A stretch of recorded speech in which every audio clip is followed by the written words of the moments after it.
지내고 있죠. 예, 지금 투표하는 날인데 오늘 투표하는 날 11시 지금 오후 11시 1분을 가리키고 있습니다. 거꾸로 수업 동영상을 만들다 보니까 욕심이 생겨서 또 하나를 만들게 되었습니다. 어쨌든 만들면 여러분들이 다시 또 보고 또 보고 뭐 언제든지 다시 공부를 할 수 있다는 이점이 있기 때문에 한번 또 의욕적으로 만들어 보도록 하겠습니다. 오늘 배울 내용은 뭐냐면요. 공무도화가입니다. 공무도화가 많이들 들어봤을 겁니다.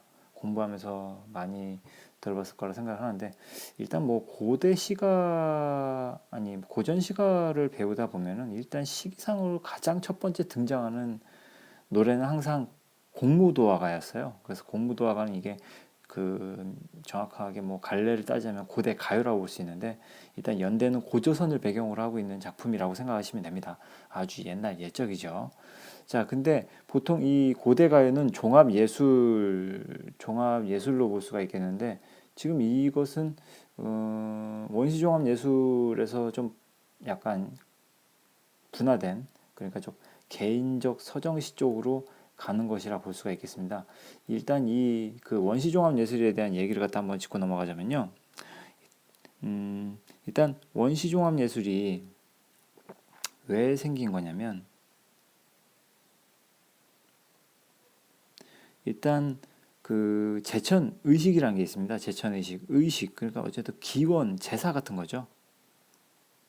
뭐 농사 잘 되게 해주세요. 뭐 이런 식의 어떤 기원의 의미의 제천 의식이 있었는데 이것이 문학의 초기 형태로서 뭐로 분화가 되냐면 음악, 그 다음에 시가, 그 다음에 무용 이런 식의 것이 합쳐진 형태로서 이게 어쨌든 등장하게 됩니다. 이게 원시 종합 예술이죠. 근데 이 음악이 이제 음악을 바탕으로 해서 뭐가 되냐면 서사시가 되고요. 시가가 서정시가 되고요. 그 다음에 무용이 극시가 되고 다시 서사시는 소설로 되고요. 서정시는 시가 되고요. 극시는 희곡 이런 식의 형태로 이루어지는 그런 발달 형태를 갖고 있다고 보시면 됩니다. 뭐 이것까지 뭐 알 필요는 없고요. 어쨌든 그저 이런 식의 형태를 통해서 원시종합 예술로부터 이제 우리 지금 현재 갖고 있는 문화들이 이렇게 됐다더라. 그것만 알아두시면 될 것 같고요. 자, 어쨌든 지금 여기서는 우리는 공무도화가를 배울 건데 공무도화가 개인 서정 시라고도 봐도 될 것 같습니다. 개인적 서정시고요. 자, 지금 이것에서는 가장 유명한 게 배경설화인데 일단 배경설화를 우리가 보기 전에 공무도화가라는 이 작품을 가지고 노래를 만드신 대중가수가 있습니다. 그분이 누구시냐면 바로 이상은이라는, 모르시죠? 선생님 때는 상당히 유명했던 가수였는데 여자분인데 그 이상은 씨가 공무도화가라는 노래를 만드셨습니다. 그거와 관련된 내용 한번 뮤직비디오를 한번 볼게요. 되게 잘 만들었더라고요. 그래서 일단은 출처를 꼭 밝히겠습니다. 일단 한번 보시죠. 감사해야 될 것 같아요. 기현영 씨, 김경선 씨, 서영우 씨, 유혜경 씨 이분들이 만드신 것 같아요.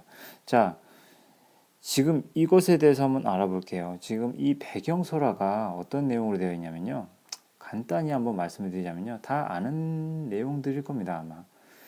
일단은 여기에 등장하는 사람이 누가 있냐면 광리자고라는 사람이 있습니다. 광리자고. 한번 볼까요? 광리자고가 배를 타고 가는데 그게 광리자고입니다. 광리자고. 배를 타고 뭐 노를 저어서 물 위를 막 가는데 근데 무태 보니까 여기에 누가 있더라? 여기에 백수광부가 있더라. 백수광부가 호리병을 들고는 흰 머리를 날리는 머리 찰랑거리네요. 아주 아름답네. 머리가 좋나 봐요. 자, 백수광부. 그러니까 백수라는 말은 뭐 흰머리에 광부 미친 사람이 막 휘청휘청 하면서 이쪽으로 물 쪽으로 간단 말이죠. 그것을 뒤따라서 이 백수광부의 아니죠. 이렇게 하면 안 될 것 같은데. 이렇게 좀 더 여자처럼 그려야죠. 치마. 아내가 뒤따라간다는 말이죠. 이거는 여자니까 머리 뭐 어떻게 해야 될까요? 머리 어떻게 해야 되죠? 머리를 좀 그냥 전통적인 머리 그냥 뭐 쪽졌는지 어쨌는지 모르겠지만 막 가지 말라라고 하면서 눈물을 흘리면서 가지 말라라고 하면서 뒤따라가는 거죠. 그죠? 근데 결국 이 사람이 결국 물에 빠져 죽었다는 거예요. 그래서 이 사람이 갑자기 죽었으니까 이 아내가 갑자기 공후를 뭐 이렇게 돼 있는 공후를 꺼내더니만 그걸 막 타면서 노래를 갖다 공무도화의 어떤 노래를 갖다 지으니 그 노래 소리가 아주 심히 구슬펐다는 얘기죠. 그리고 그 노래가 끝나자마자 스스로 또 같이 물에 빠져서 죽는다라는 얘기입니다. 둘이 같이 죽죠. 예. 남편 따라서 죽는 게 뭐 그때 당시에 뭐 미덕이었다고는 하지만 뭐 그냥 그 미덕 때문에 그랬는지 아니면 정말 그 남편을 사랑해서 그렇게 했는지는 모르겠으나 어쨌든 같이 죽었습니다. 그것을 목격한 광리자고가 이제 어떻게 하냐면 집에 가서 얘기를 해줍니다. 내가 그 이렇게 광리자고 웃으면서 얘기하면 안 되는데요, 그죠? 큰일 났네.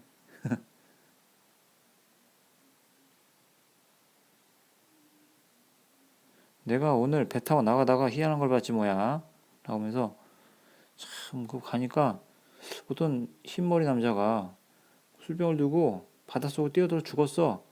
그것을 보고 그 뒤따라가던 아내가 같이 죽은 거야. 그래서 그래? 되게 슬픈 일이네요 하면서 갑자기 그 뭐랄까요, 공우를 또 이 사람도 꺼내면서 그 이 사람의 이름이 뭐냐면요, 여옥입니다. 여옥. 이 여옥이 공우를 꺼내면서 다시 또 슬퍼하면서 그 공우로 그 소리를 본받아 타니까 듣는 사람이 눈물을 흘리지 않는 사람이 없었답니다. 어쨌든 이렇게 되면서 전해 내려오는 이야기가 이 공무도화가라는 얘기죠. 정확히는 그러니까 그 원작자는 백수광부의 처죠. 아까 따라 죽었던 그 여자고요. 그다음에 광리자고의 부인 여옥이 이를 노래로 정착시킨 것으로 알려져 있습니다. 네, 그런 것으로 알고 있으면 될 것 같고요. 일단은 그렇다면 여기서 공후가 무엇인지를 갖다 좀 볼게요. 공후가 이렇게 생겼어요. 요런 공후들의 종류들이 있더라고요. 이름이 뭐 정확히 뭔지는 공후의 종류가 뭐 이렇게 여러 가지의 공후들이 있더라고요. 이런 것들을 좀 알아두시면 될 것 같고, 참고로 이런 걸 이쁘게 생겼네요, 그죠? 네. 그다음 자, 그러면 하나하나 보도록 하겠습니다. 뭐 굳이 뭐 배경설화도 필요 없고 그 다음에 뮤직비디오 따위도 필요 없다라고 하시는 분은 그냥 지금 여기부터 보시면 뭐 내용 파악하는 데는 그다지 큰 문제가 없을 것만 같습니다. 자, 무슨 내용이냐? 임은 강을 건너지 마오. 임은 그의 강을 건너다 물에 빠져 죽으니 임은 어찌할거나 라고 지금 얘기가 되어 있죠, 그죠? 지금 여기서 임은 누구를 의미하겠습니까? 임은 바로 남편이겠죠? 그 이 아내의 남편, 그러니까 여옥의 남편이겠죠? 그 백수광부를 의미하는 겁니다. 백수광부, 흰머리, 그 미친 남자. 강을 건너지 마세요 라고 하는데 이 강은 그러니까 물로 보겠습니다. 이 물, 이것이 바로 중심 소재가 됩니다. 그러니까 이 우리는 이 공무도화가를 봤을 때 무엇에 집중해서 봐야 되냐면 바로 이 물에 집중해서 봐야 됩니다. 물. 물이 많이 출제가 된다면 물과 관련돼서 문제가 많이 출제가 될 겁니다. 그러니까 그것을 집중해서 보셔야 될 겁니다. 그래서 첫 행은 사랑하는 남편이 미쳐서 황급히 물속에 뛰어들려는 순간을 지금 노래하고 있죠. 예. 그 다음 줄 보시면 임은 기어이, 그러니까 기어이 물을 건너시네, 강을 건너시네, 이런 식으로 말하면서 어쨌든 임과 그 다음에 이 아내 사이, 그러니까 남편과 아내 사이에 단절이 이루어지고 있는 상황이라고 볼 수가 있겠죠. 그것을 또 만드는 그 소재가 바로 또 강이다, 그죠? 그 다음에 물에 빠져 죽으니 결국 임은 죽습니다. 남편은 죽어요. 그래서 지금 이 시적 화자, 즉 아내의 입장에 있어서는 어떤 남편의 죽음을 통해서 깊은 단절감을 느끼게 되죠. 여기서 또 물이 등장해요. 그죠? 그러고 나서 마지막 줄에 장차 임을 어찌할 것인가, 임의 죽음을 슬퍼하는 아주 전통적인 한가 체념의 정서가 아주 집약된 구절이라고 볼 수가 있겠죠. 그래서 탄식, 원망, 애절한 울부짖음이 폭발하고 있는 그런 구절이라고 볼 수가 있을 것입니다. 자, 여기서 선생님이 강, 이런 식으로 요 세 가지의 것들을 갖다가 이렇게 표시를 한 이유가 이 물에는 특별한 의미의 변화가 지금 이루어지고 있는 부분이 있어요. 그걸 좀 알아둘 필요가 있습니다. 일단 첫 번째 강은요. 첫 번째 강은 뭐라고 보시면 되냐면요. 사랑이라고 보시면 됩니다. 첫 번째 물은 사랑이라고 해석을 할 수가 있다고 학자들이 말을 해요. 그래서 님은 강을 건너지 마세요. 남편님, 물 건너지 마세요. 나의 사랑을 건너가지 마세요. 라고 얘기하는 거라고 볼 수 있다고 해석들을 하기도 합니다. 그래서 그 물을 건너간다는 건 나의 사랑을 뛰어넘어서 그냥 저 멀리 간다는 그런 의미로 해석을 할 수 있기 때문에 이 물을 갖다 사랑의 의미로 본다고 합니다. 그 다음에 두 번째 물의 의미는 뭐라고 본다면 이걸 갖다가 뭐 이별 아니면 단절의 의미를 가진 물로 보기도 합니다.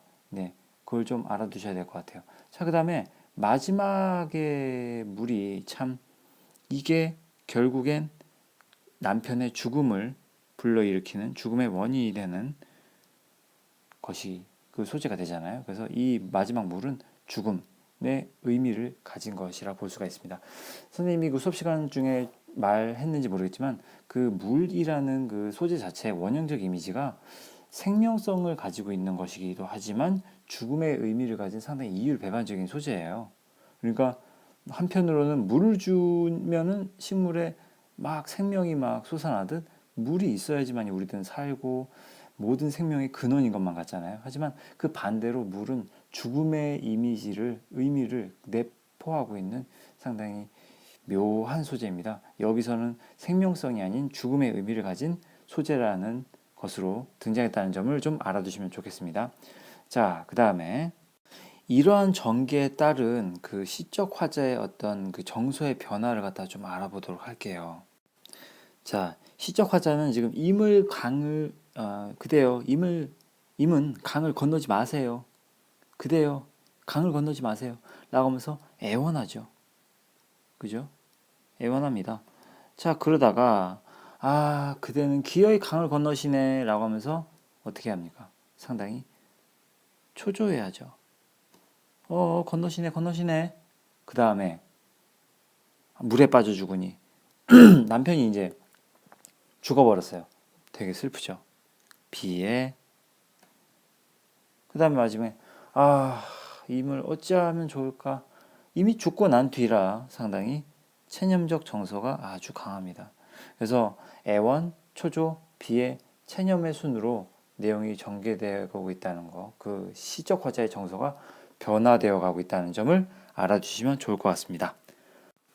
자, 그러면 이번엔 핵심 정리 보도록 하겠습니다. 배경설은 아까 설명해 드렸으니까 넘어가고요. 갈래의 고대가요입니다. 고대가요. 상당히 고조선을 배경으로 한 상당히 오래된, 그러니까 일단 개인 서정 시가 중에서는 가장 오래된 노래가 뭐냐, 가장 오래된 시가가 뭐냐 하면 바로 공무도화가 나와야 돼요.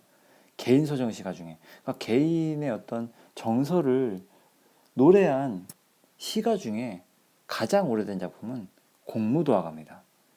뭐 그렇게 학계에서 많이 알려져 있기 때문에 그렇게 알아두시면 될 것 같고요. 역시 정서를 말한 노래이기 때문에 소정시가라고 되어 있고요. 사구체 한역시, 한역대인 시입니다. 그걸 우리가 지금 이렇게 우리말로 지금 해석을 한 거고요. 성격 역시 정서를 밝힌 내용이니까 소정적이죠. 그 다음에 슬픈 내용이니까 애상적이고요. 그 다음에 남편의 죽음에 대해 체념하기 때문에 체념적입니다. 주제, 임을 여인 슬픔과 한, 거의 한의 원류라 볼 수 있어요. 우리 민족의 전통적인 정서, 뭐 진달래꽃이라든지 뭐 여러 가지 그 한의 정서가 담겨 있는 어떤 작품들 많잖아요. 가시라든지. 자, 그런 한의 정서의 원류, 가장 꼭대기에 있는 게 바로 이 공무도화가부터 시작됐다고 볼 수가 있는 것입니다. 지금으로서는 개인서정시의 가장 최고, 가장 오래된 작품이기 때문에 이 한의 시작이 여기서부터 시작된 게 아닌가라고 생각하시면 될 것 같고요. 자, 그 다음에 감상 보면요. 황조와 함께 현존하는 최고의 서정가요다. 그래서 황조화가 오래됐냐 아니면 공무도화가 오래됐냐 이렇게 얘기를 하는 부분도 있습니다. 뭐 확실하진 않고 유리왕이 지은 황조가 그것도 상당히 오래된 개인 서정 시죠. 공무도화가도 마찬가지고요. 그래서 현존하는 최고의 서정가요이다 라는 걸 좀 알아두시면 될 것 같고요. 그 다음에 남편의 죽음을 지켜볼 수밖에 없었던 아내 한스러운 마음을 노래했다. 그 다음에 원시 집단가요에서 이것도 참 볼만합니다. 뭐냐면 원시 집단가요. 아까 말했죠. 원시 종합 예술에서 개인 서정시로 넘어가는 과도기적 형태. 그래서 배경설화 속에 삽입되어 전해졌다는 거. 그다음에 역시 물이 또 중요하죠. 중임 소재의 물의 의미가 사랑, 단절, 이별, 그다음에 죽음, 순으로 변화하면서 민족의 보편 정서인 한을 노래했다라고 되어 있습니다. 네. 한 번만 더 중요한 포인트만 말씀드리자면요. 그냥 공무도화가 하면은 여러분들이 생각해야 될 건 뭐가 있냐면 물의 의미, 그 다음에 두 번째 한의 원류다. 네. 전통적인 우리 민족의 정서, 뭐 그닥 자랑할 만한 거리도 아니지만 숨길 거리도 아닌 어쨌든 정통적인 정서인 한의 시작점은 바로 여기 이 공무도화가에서 시작된 걸로 볼 수가 있다고 보시면 될 것 같습니다. 네. 이상 강의를 마치도록 하겠습니다. 또 지금까지 열심히 강의를 들어주셨던 영봉여고 학생들 정말 감사하고요. 활기차고 멋진 얼굴로 또 학교에서 만났으면 좋겠습니다. 특히 뭐 선생님이 수업 들어가는 6반, 7반, 9반, 8반, 10반 뭐 학생들 너무 선생님 수업 시간에 반응도 잘해주고 수업도 열심히 들어주는 모습에 선생님 항상 감동하고 있습니다. 앞으로도 또 열심히 들어주시길 바라며 강의를 이렇게 마치도록 하겠습니다. 감사합니다.